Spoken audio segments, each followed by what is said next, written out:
Cordial saludo. En esta oportunidad queremos presentarles a todos ustedes un tema de absoluta relevancia como es la aplicación de las normas internacionales de información financiera en las entidades de nuestro país.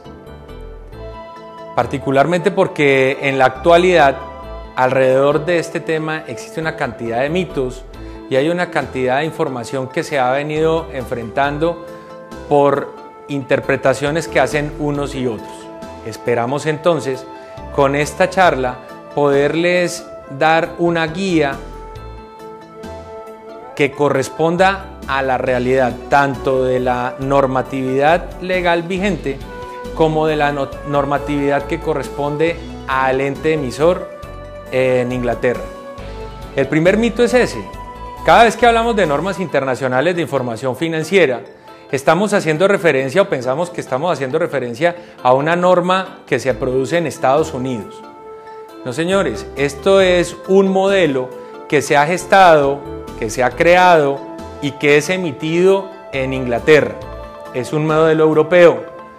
Si bien es cierto, desde 1972 cuando nace esta idea y en 1973 cuando se comienza a organizar de manera concreta toda la emisión de las normas internacionales por parte del organismo emisor que tiene como nombre Junta Internacional de Estándares Contables. La Junta Internacional de Estándares Contables fue creada a partir de una reunión que se dio en Australia por instituciones representantes de entidades de contadores de 15 países y que en 1973 comienza a operar. El objetivo de la reunión de ese momento fue, y se constituyó así hasta finales del siglo pasado, crear un set de normas que le fuera aplicable a todas las entidades en el mundo, es decir, que existiera un mismo idioma para todas las empresas y que este nos facilitara la operación y la administración desde el punto de vista información. Iniciado este siglo, entrada en vigencia las normas de manera obligatoria para la Unión Europea, los bancos de la Unión Europea ponen el grito en el cielo porque se les presentó un problema bastante grande.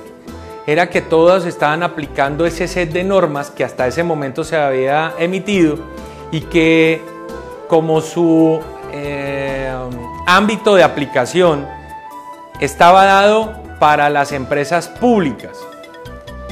Cuando ustedes hagan lectura de la teoría alrededor de las normas internacionales van a encontrar el término públicas para las entidades, pero estas entidades son las que emiten valores y que estos valores son negociados en mercados públicos de valores de donde deriva su nombre. Las entidades que tengan capital del Estado se conocen como entidades oficiales.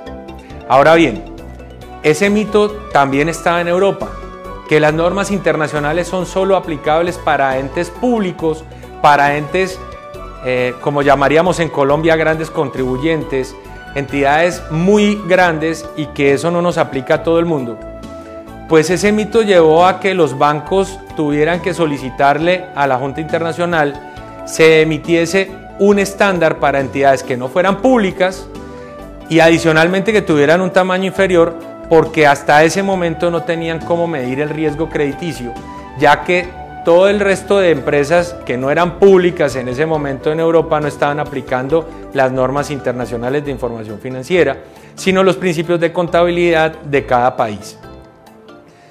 Es entonces cuando hacia 2003 comienza la creación del borrador por parte del comité de la Junta Internacional, el cual queda expuesto aproximadamente a finales de 2005, principio de 2006, y que buscaba organizar una norma, una sola, para las empresas un tanto más pequeñas que las que generalmente venían aplicando las NIF plenas.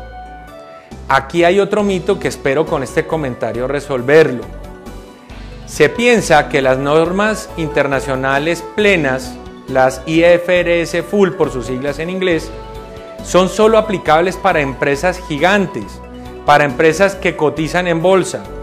Falso. Usted debe, señor empresario, llevar a cabo una medición un poco más amplia de su entidad y hacer una proyección a efectos de poder entender y definir claramente cuál paquete de normas debe aplicar en su organización. Tampoco es verdadero que cualquier empresa debe aplicar NIF para pymes. La NIF para pymes es una norma que debe ser aplicada para entidades con ciertas características que vamos a exponer a continuación. ¿Qué son entonces las normas internacionales? Son estándares que han sido emitidos para que les sean aplicables a todas las entidades del mundo. Existen dos clases de estos estándares, las NIF plenas y la NIF para pymes. La NIF para pymes debe ser aplicada por entidades que tengan las siguientes características. El objetivo primordial que persigue la Junta Internacional con la emisión de las normas internacionales es que exista un estándar para la correcta emisión e interpretación de la información financiera. En Colombia, la historia de las normas internacionales data de mediados de los años 80. El decreto 2160 de ese entonces fue emitido teniendo como base las normas internacionales de información financiera que hasta ese momento se había emitido. Ahora bien, ahí se separa un poco la historia y solamente hasta el año 2009, cuando en Colombia se hace emisión de la ley 1314, cuyos dos primeros artículos ordenan a todas las entidades de nuestro país hacer aplicación de las normas internacionales de contabilidad e información financiera, y en este caso ya emitidas por la Junta Internacional por la escogencia que se hizo por parte de los reguladores. Estas normas, desde la emisión de la ley, son de obligatorio cumplimiento y aplicación. El Consejo Técnico de la Contaduría Pública, ente reglamentador en nuestro país para las empresas privadas, sugirió un cronograma de aplicación de las normas internacionales teniendo en cuenta 3 grupos para la aplicación. El primer grupo debe estar conformado por empresas que deben aplicar las normas internacionales de información financiera plenas. El grupo 2 debe aplicar NIF para pymes y corresponde a entidades que tengan las siguientes características. El grupo 3 deberá aplicar el modelo ISAR. Como lo que nos ocupa en este momento es hablar del grupo 2, es decir, las entidades que tienen que aplicar la NIF para pymes, debemos tener claro que el cronograma de aplicación es como sigue. En este sentido debemos ver que el periodo de transición inicia el 1 de enero del año 2015 y termina el 31 de diciembre del año 2016. Cuando hablamos de periodo de transición, debemos hacer referencia a que ese periodo de transición está compuesto por 2 años, porque al final de este periodo de transición deben emitirse los estados financieros bajo norma internacional y la información financiera tiene como característica cualitativa que sea comparable, razón por la cual, retomo, el periodo de transición está compuesto de 2 años. La recomendación de parte nuestra siempre ha sido anticiparse a todos estos eventos, sobre todo porque la aplicación de las normas internacionales en cada una de las empresas, como ha sido demostrado, trae cambios importantísimos a toda la organización. ¿Eso qué incluye? Cambios en la estructura administrativa, cambios en los manuales de políticas, de procedimientos e inclusive hasta los de funciones, cambios en el sistema de control interno, cambios en el sistema de información contable, en el software, en los sistemas de comunicación, es decir, permea toda la organización la aplicación de estas normas. Algunos preguntarán en este momento ¿Esto es una norma de calidad o se asemeja a normas de calidad como las conocemos? Sí, se concibe las normas internacionales de contabilidad e información financiera como normas de calidad cuyo sello depende de cada uno de ustedes.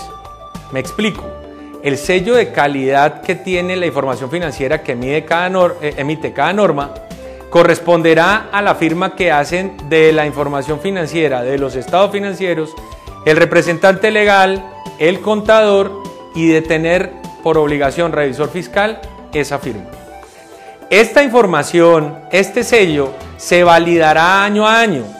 Se entiende que la información financiera que emitida de esta manera, con base en las normas internacionales, está revestida del propósito general y entendiendo información financiera de propósito general que vamos a emitir por lo menos una vez al año con estas firmas, es de calidad.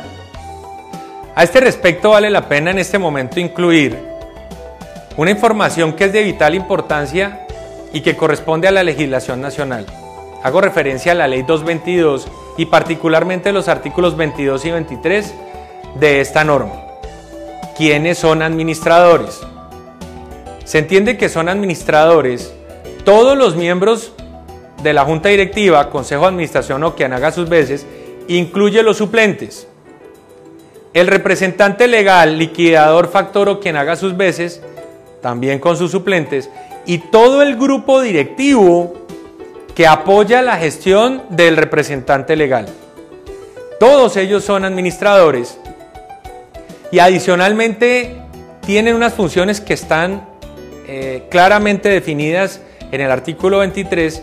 Debemos tener en cuenta que esta ley en su artículo 23 establece las funciones de los administradores, entre las que encontramos la responsabilidad de las cifras que están contenidas en la información financiera. Las cifras son responsabilidad de los administradores, no de los contadores. Los contadores, cuando firman los estados financieros, están diciendo con su firma que son responsables de la elaboración de esos estados financieros y de la revelación de las cifras que la encontraremos en las notas a los estados financieros. Repito, las cifras son responsabilidad de los administradores. La presentación y revelación de las cifras son responsabilidad de los contadores.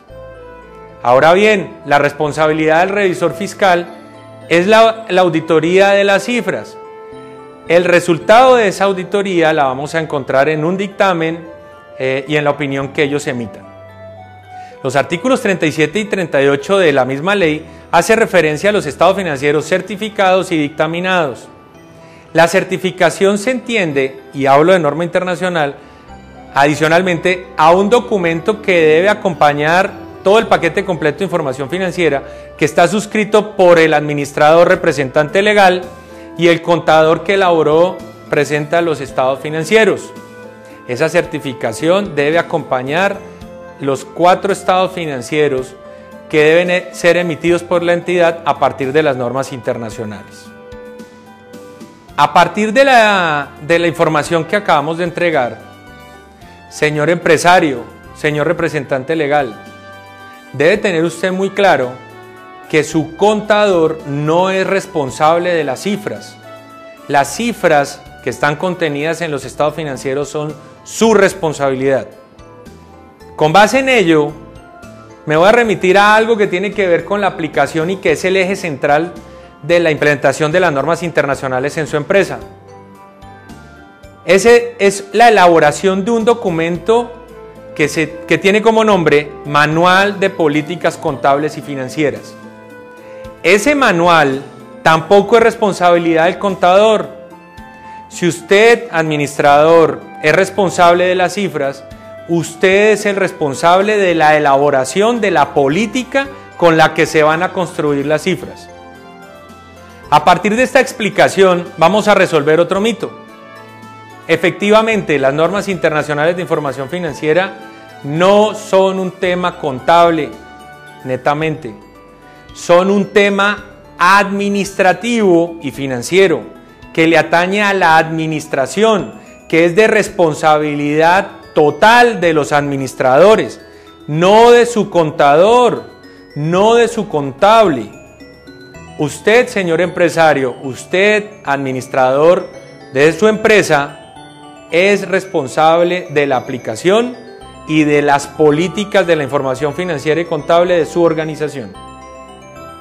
Con lo anterior también podemos concluir que el contador no es la persona que debe gerenciar el proyecto en la organización. La razón, sencilla, no toma decisiones administrativas. El contador es la persona que hará aplicación del manual de políticas que debe crear la administración, por cuanto la gerencia del proyecto debe estar en cabeza de alguien de la administración y no del contador. Otro tema importante para el conocimiento de todos los empresarios es que su revisor fiscal no puede ser quien haga la aplicación de las normas internacionales. Esto basado en la Ley 43 de 1990, ya que el revisor fiscal se encuentra inhabilitado para ejercer cualquier tipo de contrato adicional al que tiene para ejercer su función. El Consejo Técnico de la Contaduría Pública en nuestro país adoptó el modelo ISAR para crear el Grupo 1, el Grupo 2 y el Grupo 3, en el que se dividió la forma en cómo se debe hacer la aplicación de las normas internacionales. Para concluir este primer acercamiento que hemos hecho con esta charla, dejo algunas sugerencias en su conocimiento para la toma de decisiones que deben hacer con respecto a la aplicación de las normas. Usted debe estar acompañado de un consultor experto en el tema. Ese consultor no debe ser una persona. En esto se hace necesario la labor de equipo. Los contadores públicos debemos especializarnos en cada uno de los temas que componen los estados financieros, razón por la cual es absolutamente difícil que una sola persona sea capaz de tener el conocimiento profundo de todas las normas y de todas las secciones que componen la norma para pymes. Adicionalmente, debe entender que el contador va a tener un nuevo estatus en la organización y ese nuevo estatus no corresponde a que sea él el que gerencie el proyecto, ni mucho menos sea la persona que tome las decisiones dentro del manual de políticas. Ya vimos que la responsabilidad de todo lo que acabo de mencionar compete a la administración. También que sepan que estamos para servirles. Para cualquier información usted podrá contactarnos en www.consultoriagig.com o en los datos que aparecen en pantalla. Para despedirme, agradeciendo la atención prestada en esta oportunidad, quiero traer a colación una frase que cae como anillo al dedo por el cambio que se viene. Las mentes humanas son iguales que los paracaídas. Si no se abren, no funcionan. Que esté muy bien y espero verlos muy pronto.